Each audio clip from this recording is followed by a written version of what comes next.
প্রায় 24 বছরের মতো বা তার চেয়ে বেশি রাজত্ব করেছে, তাদেরকে আজকে হটিয়ে দিয়ে বিদ্রোহী দলগুলো আজকে সিরিয়ার ক্ষমতা নিয়েছে।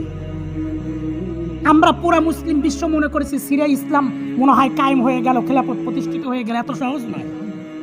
আমি তখন বলেছিলাম যে ভাই, আপনারা যেটা মনে করতেছেন যে সিরিয়ায় হয়তো ইসলাম ধর্ম, ইসলাম কবুল হয়ে গেছে, আল্লাহ রসুলের ভবিষ্যৎবাণী মনে হয় এটা কবুল হয়ে গেছে।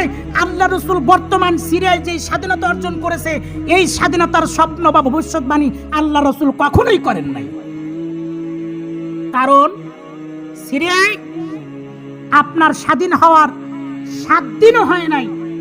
পৃথিবীর কোন দেশের কাছে একটা মাত্র জন্য অনুমতি নেয় নাই।